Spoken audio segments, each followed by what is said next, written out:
This is KLEKLP Jonesboro, the voice of Arkansas Minority Advocacy Council. A time to give thanks. Happy Thanksgiving. KLEK 102.5 FM. Good Thursday morning, Jonesboro, and happy Thanksgiving. This is meteorologist Tim Root with your KLEK 102.5 forecast. Partly to mostly sunny, near 60 today, a nice Thanksgiving day, light southeast winds. Partly cloudy in the low 40s tonight. Still forecasting some rain Friday and Friday night, mostly cloudy skies.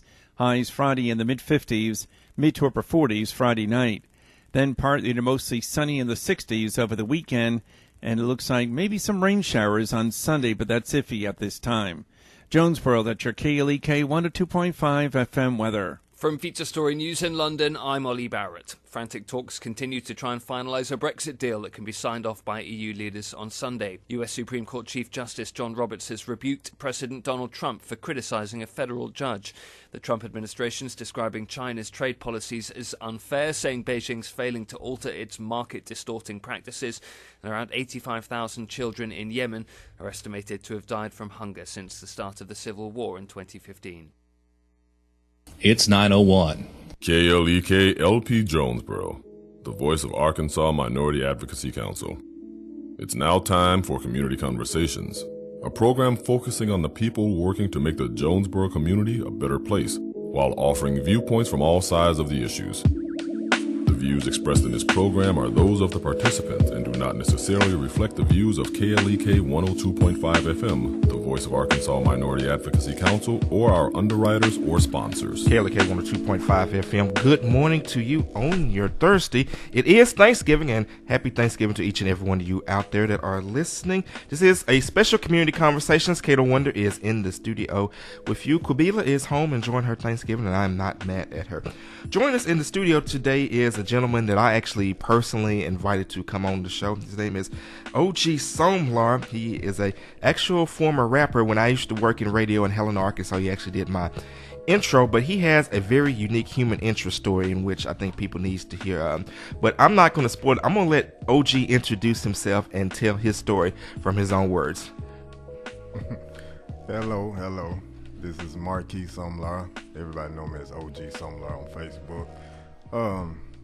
My guy Kato, Legans, he asked me to come in, and I just want to talk to y'all about, getting out the streets or whatever like that. Like, I feel like you just got to believe, you got to pray about it. Y'all see me on my page, I speak a lot about God now, and it's for a reason, because I know where I came from, and I feel like everybody else can do the same thing. So I'm here to say, you can do it. Just put God first and pray about it. Whatever you're going through, he'll bring you out of it. He brought me out of a lot. All right, so let's get into the story of what happened. You got caught up into some criminal activity, I believe, even some gang activity, and it landed you some time in prison. So kind of start off, just tell them whatever you feel comfortable in sharing on that part of your story. Well, when I was like 18, 19 years old, I ended up catching a first-degree murder charge, and I ended up doing some time with that. I ended up doing 5 years, 8 months for that charge, and it was a rough time. I was, like I say, in the streets, heavy gang banging, and didn't have a future, if you ask me. But I went down and did that time or whatnot, and during that time, from the year to nows and stuff like that, it just made me tame myself and try to find God and ask for, like, what am I doing wrong, So I ended up getting more into him, and, he ended up releasing me, and so I did the 5 years, 8 months, and got out and, tried to start over and do things different. Okay, let's kind of go back to that. We was actually talking about this off the air, where you mentioned that while you were doing your time, that you were studying the word and you came across the scripture. You say you don't remember that kind of dealt with, I believe, releasing the shackles, and it actually led to you actually reaching out to the victim of the crime in which you had perpetrated, and even though that the response that you get was not the response that you hoped for, it still, led to you releasing some of the feelings that you were dealing with. So kind of talk about that a little bit. Right. I was in there, and I kept going up for the board. I was supposed to do a couple of years and come home. So I got in there, and I go up for the board. They give me a year denial. Then I go up for the board the next year. They give me another year denial. So then I was reading the scripture about it was something to do with a guy that was in shackles, and he wrote or reached out to somebody and apologized or whatnot for whatever. And by him doing that, he freed himself. And the people that hold a grudge to him, they just, have to deal with God on their own. So people was telling me, do not touch, contact the victim's family, do not this and that. But anytime you get in trouble, man, on stuff like that, you don't mean any harm to people's families and stuff like that. So when I read that, I took it upon myself to still apologize and contact them and apologize. And let's to say I got pulled out of the barracks and took down to the warden office, and the warden told me if I ever try to contact them again that they was going to take my class and I was going to the hole. Well, I got all these. And explain what the hole is for those that may not know. Oh, well, the hole in prison is when you in a cell by yourself, no sheet, no mat, no nothing, just your boxes, and you just eat government issue food, and that's gonna be barely enough to feed you. So it's actually jail inside of prison, So after that, I just knew. I said, well, I know I got another year denial coming. But that was the same year I got released. So it just showed me that something that was in the Bible, I use it in today's time, and it still brought me freedom. You know what I'm saying? The same thing out of the shackles that I was in, So it just goes to show you that the word is true. You just have to know how to dissect it. And, of course, we definitely thank you for that testimony. We are speaking with Marquise Somlar. Excuse me, mispronounced that. Everybody. If you have a question for him, you can give us a call at 870-277-1080. Again, that phone number is 870-277-1080. Or you can leave your questions and your comments on our Facebook Live feed. We got a couple Facebook shout-outs. Shout out to A.O. Biles and our very own Quabila Jones that is watching. So let's kind of get back into the background a little bit because I want... Oh, we actually have a call. KLEK. Hello. Yes, you're on there. Who's this? Lavelle. All right, Lavelle, what would you like to say? Hey, Marquise, just keep having faith. Turn your radio down. Oh, turn your radio down. Just keep having faith in God. He won't let you down. Man will, but God will never let you down. Right. I know you, Marquise. Okay. Yeah, I've been in the same situation, and he turned my life around. So I know. Just keep on having faith. Right on. All right, well, sir, we definitely thank you for the call. You have a happy Thanksgiving as well. And, of course, you can call 870-277-1080 or leave your questions or comments on our Facebook Live feed. But let's get back into the background because what you have now today is you have especially the younger generations. And this actually really hit home. I was at the Future for Felons Town Hall this past week, and there was a gentleman who was a pastor who grew up in Chicago, and he said, growing up in the projects, the young kids, they're not aspiring to be doctors and lawyers. They see the guy on the corner that's, selling drugs, that's doing the criminal activity, but he's got all the money, he's got the big car, he's got the shoes, the outfits, the women all over him. That's who I want to be like. So not even though that the way that the guy got all of this, is going to eventually lead to a negative end. But they, when you're struggling, you can't eat, you can't, the roof over your head is leaking, and you see this guy over here's got it going on. Of course, you want to be like that. So, what is your response to that? Because you lived that lifestyle. You had, you still got a big car now, but you got it legally. We're gonna talk about that a little later in the show. But you was that man. So let's kind of talk to the younger people out there. And I just feel like if you don't have anybody that to motivate you, then you're gonna look toward the drug dealer or whatever because he got all this fancy stuff, which all that is a material. You can lose all that in one day, so it don't mean anything, but that's where it comes from. People, parents and stuff like that, you have to try to install into your kids and tell them stuff, but also reward them. A lot of times we want to tell them what not to do, what don't do, but don't tell them why. Or we want to tell them no, you can't do this or can't do that or don't do that, but don't reward them when they do something good. So we have to, a lot of times, support them and try to lead them away from that. You know, I mean, I was that same guy that looked up to the dope boys. I had a bunch of cousins that were dope boys, you know, but it ended. One of them doing like 27 or 30 years in the feds, and the other one died at 21, got killed. So it's only two ways out when you're in the streets, and that's either prison or it's death.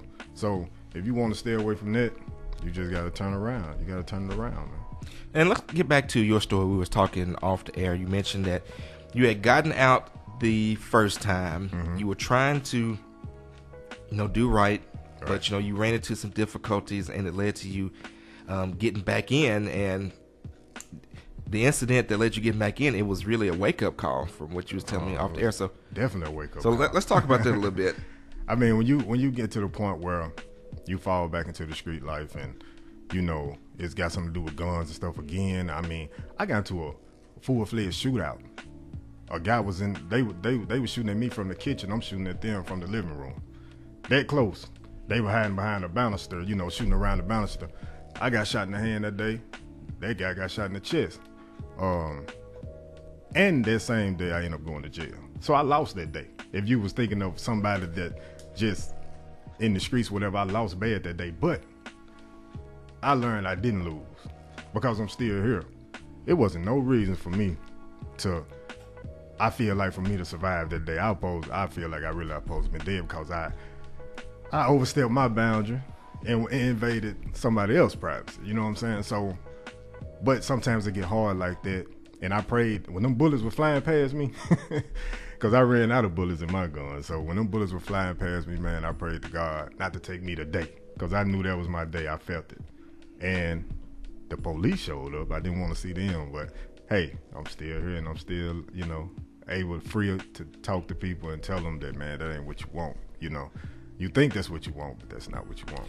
So you mentioned talking to people. So when you go out and talk to people, especially the youth, what kind of feedback do you get when, here it is someone, because it's different for someone like me who is, as the folks that not about that life, say I ain't about it no more either. No, but I've never been about that life. Right, but there was a point in which you were. So, what kind of feedback do you get when it's someone who has been there, who can walk it, not just someone who can talk it? Right. Some people gonna listen, and some of them gonna let it go in one ear and out the other. Some people have to learn through experience. I was that type of guy when I was young. A lot of people had talked to me too, but it's like, man, whatever, I'm out here, So, and a lot of people gonna go through that, and the thing of it is, it's just kind of like a hit and miss, So, but I have had people that get, be like, hey, OG, you inspired me, man. I look up to you, It made me feel good because I know I'm doing it for the right reason, for the right thing. All right, so let's fast forward to now, because we don't want to just spend the whole time talking about what you did. Let's talk about now when you got out. You're currently a truck driver. Mm-hmm. You're gainfully employed. You have two beautiful twin daughters. Yes. You're doing good for yourself. So let's talk about Marquise now, and how you got to where you are now. Well, now it's just, I think one day you wake up and you grow up, and now, like you say, I drive trucks. I'm not trying to push any negative to nobody way. I'm positive. I'm trying to make people smile. I mean, I might still, like some people, like you was talking about the truck. Some people look at the truck and like, oh, well, he has a Hummer. It's on 28s. But I got it all. And this outside, it look nice too. But I got it all the right way. It's different. It's like I didn't go rob to get that Hummer this time. And I imagine it's got to be a good feeling knowing that, you bought this truck, bought these rims. Right. With the money that you earned, it wasn't obtained illegal. You don't have to worry about if the cops pull you over, if they're going to impound it and sell it to somebody else. I actually got insurance on it. I got, what I'm saying? You're not riding dirty tags. No. They my tags. They in my name. You got your own place to stay. You go to work every day. I mean, it's just a beautiful thing. And once people get out of that, because you got to think about it, a lot of the so-called dope boys don't make no money. Let's talk about that, because I think that's something that a lot of people probably don't realize. Right. You got some that's, that's at a status that where they can but is it worth it? You know, like, but a lot of these people nickel and dime, and so by the time they get ready to re-up, it take all their money. So they broke the next day anyway. Or they not driving, or they not saying there's nothing wrong with that, but I'm just saying the penitentiary chances that you're taking, are they worth it? And a lot of them not. So basically, what you're saying is you got people out here that are selling drugs and risking decades in prison, and their pockets are empty. They still empty. When they get locked up, they ain't got no money on their books. I was locked up with plenty that went through the same thing. They told me all the stuff they had out there, but then when they got in, they couldn't buy a suit. So was it worth it? It's not worth it, man. Absolutely. And let's talk about your daughters a little bit. Now that you have kids, I'm sure that has changed your whole outlook on life, because now you're not just thinking about yourself. You got little ones, that are yours. Right. And it's a beautiful thing. I smile every time somebody asks me about them, or I even think about them. Like I said, they're my two daughters, man. I'm gonna do everything I can for them. It's just that soften you up off top. I don't consider myself tough anymore, because them girls, they got my heart. They got me wrapped around their finger. You know what I'm saying? So, it's just a beautiful thing. And if you can just get to this point, a lot of people that was in my position, if you can get to this point where I'm at, and like I said, you have to pray about it. It took a lot of prayer. I don't care what nobody said. It took a lot of prayer, a lot of tears falling. You know what I'm saying? Like if a real man will cry. You know what I'm saying? You ain't nobody that tough. So it took a lot. It took a lot of that. And like I say, I'm glad that I'm where I'm at now. I thank God for it, and that's why on my page I often say something about him or this and that. And you actually got people that'll get mad at you. And what is your reaction to that? Man, when they get mad, first of all, I'm not gonna argue. You know what I'm saying? I don't do that. I'm either block you, delete you, or whatever like that, or because people have it out here like showing faith or dealing with God is uncool. And I don't believe that. And that's another reason why I want you to come on, because that was one of the things that really struck me, is how you incorporated your faith into your story. And right. I think this is a testimony that people need to hear. Right, exactly. And I just want to say that because, like I say, you got peer pressure out there, and if this cool dude talking about ain't no God, this and that, then everybody else think they have to do it. Now I'm gonna stand. It's one thing about it. Even when I was gang banging or whatever I was doing, I always was able to stand alone. I'm strong. I was a strong soldier then, and I consider myself a strong soldier now. If I believe in God, I believe in it. You're not gonna change what I think. You know what I'm saying? So, it's all good. Like I said, I just appreciate everything he do for me. All right. Do you ever get invited to speak to kids, any speaking engagements, involved with any other organizations, youth groups, anything like that? Not too often. I think that's because I kind of work so much and stay to myself, but I have had people that have saying that they had thought about trying to get some stuff done like that, and that they would probably call on me. So right now I just kind of sit around, and if I run across somebody and I see somebody that I feel need talk to, then I talk to them, just on my own. So basically it's a little bit more of the one-on-one mentoring. Right.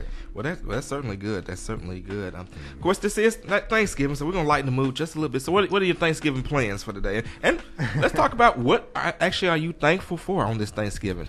Man, I'm thankful to be free. I'm thankful to be alive. I'm thankful for my babies. They'll be here for Christmas. They're not here for Thanksgiving, but they'll be here for Christmas. And I'm just thankful that my mom's still in good health. My sisters, my nephew, like, it's a blessing, man. It's just little stuff, I'm just thankful I woke up this morning, man, regardless of all the material or whatever else, Absolutely. And you mentioned your mom, and of course, everybody that knows the story of KLEK knows that it was named for my late mother. And of course, you're still blessed to have your mother here with you. So how does she feel? I'm sure that she definitely, you talk about you praying, I'm sure she probably did somersaults praying, considering where you were as opposed to where you are now. So I know she just got to be beyond happy. Man, I believe that a lot of that kept me alive all them years, a lot of years that I was out there. Like, mama, she loved me, and I love to make her smile, When she tell me she proud of me or whatever, I almost be want to shed a tear because I know what I took her through. You hurt other people when you do stuff. You know what I'm saying? Absolutely. I just, I thank her too, man. Like I say, she in good health. Hey, she's still moving around like she's 30, man. Yeah, well, that's good. Well, you know they say black don't crack. Right. And, of course, I'm one of those folks that I firmly believe that a lot of us we still here because of the older generations, the mamas and the grandmothers that prayed. The reason why we haven't, gotten taken under ourselves. All right, so any last comments? I'm gonna end the segment. I got to announce some free Thanksgiving meals that are being given away around town. So any last comments? Anything that we may not have talked about that you just want to stress to the listeners and the viewers out there? Man, I just want to say for the young ones out there, whatnot, it is not uncool to rep God, man. That's just the main thing I want to push, because, like I say, people so worried about what people say. It's not uncool, man. It's a cool thing. I promise you, He got you. He brought me through. If He brought me through the stuff He done brought me through, I know He can bring you through whatever you're going through. And God has blessed you with that nice H3 Hummer out there, sitting on them 28s.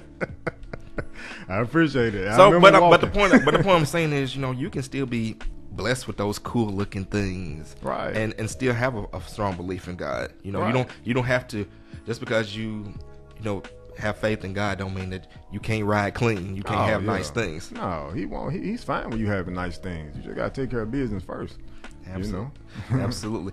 Well, Marquise, I definitely want to thank you for stopping by today. I'm going to announce a couple things for those out there that are less fortunate, and please spread the word. There are a couple free Thanksgiving meals that are going around town. The first is going on, I believe, right now at St. Bernard's Auditorium at 505 East Washington in Jonesboro. It's a free community Thanksgiving meal. And it's from 8 to 10:30 a.m. So it is going on right now. In fact, it got about a little over an hour to go. So if you are hungry, if you are homeless, or if you know someone who is hungry and homeless, please direct them to St. Bernard's Auditorium, 505 East Washington. There is also another community dinner, and that's going to be from 12:30 p.m. to 2:30 p.m. at Parker Park. Oh, I'm sorry, this was actually yesterday. I got the wrong date, but hopefully a lot of people were able to take advantage of that. But it is going down today at St. Bernard's Auditorium, and it will be going on until 10:30 a.m. Oh, I'm sorry, it's at 11 a.m. I'm sorry, I'm getting all the times mixed up.